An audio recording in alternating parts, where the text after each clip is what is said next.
You are not who you think you are, and the parts you reject might be the key to your freedom. Most people spend their lives running, not from others, not from the world, but from themselves. We polish our personas, we play our roles, we smile when we're empty, we succeed while secretly crumbling inside. Why? Because we were taught to hide the darkness, the anger, the sadness, the shame. But Carl Jung, one of the most powerful thinkers in psychology, believed that we don't become whole by being perfect. We become whole by embracing the parts we've disowned. Today, we explore the shadow, not as an idea, but as the map back to who you really are. Jung defined the shadow as the unconscious part of your personality that your ego doesn't want to acknowledge. It's everything you were told not to be, the parts you pushed down to survive, the child told not to cry, the boy shamed for being weak, the girl punished for being loud, bold, ambitious. So, what happens? We fragment. We show the world our mask and bury the rest. But nothing stays buried forever. The shadow leaks in anger, in envy, in overreactions, in breakdowns that come out of nowhere. The truth? You're not broken, you're divided. You're always triggered by others. The people you can't stand might mirror the part of yourself you've rejected. 2. You self-sabotage at the edge of success.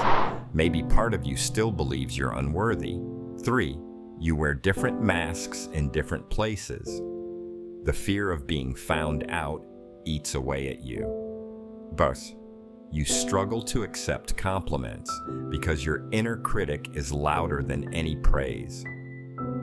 You feel chronically disconnected, as if life is happening to someone else, not to you. These aren't weaknesses, they're symptoms of a divided self, of a shadow calling out for light. We weren't born ashamed, we were born whole. But as we grew, we learned what parts were acceptable and what weren't. Parents, teachers, religion, culture, they all told us who we should be. So we split. We disowned what wasn't safe to show.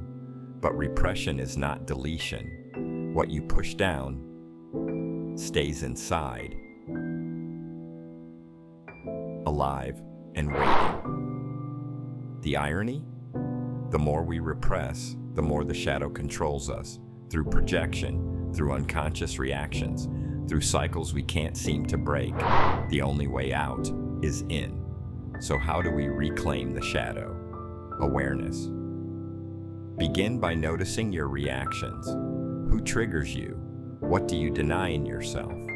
Journaling prompts. What traits in others do I judge the most? What am I afraid people might see in me? What did I need to hide growing up to be loved? Mirror dialogue. Sit in front of a mirror. Look into your own eyes. Speak to the part you've ignored. Inner child work. Go back to the moments where your authenticity was punished. Give yourself the safety and compassion you didn't receive. Creative expression. Dance, write, paint, scream, move. Let the shadow speak. This isn't about becoming perfect. It's about becoming whole. Your shadow isn't evil. It's wounded. It holds your lost potential. The anger you suppress might be your boundary. The jealousy you deny might be your buried desire. The sadness you ignore might be your longing to feel. Your shadow holds your power, your creativity, your truth. When we bring it into the light, not to kill it, but to love it, we become more human and more free. So many of us are looking for meaning, for healing, for peace. But peace is not the absence of chaos. It's the reunion of what we've been taught to separate. You don't need to run anymore. You don't need to hide. Your shadow isn't your enemy, it's your guide. And maybe the parts of you you've been ashamed of are exactly where your light is hiding.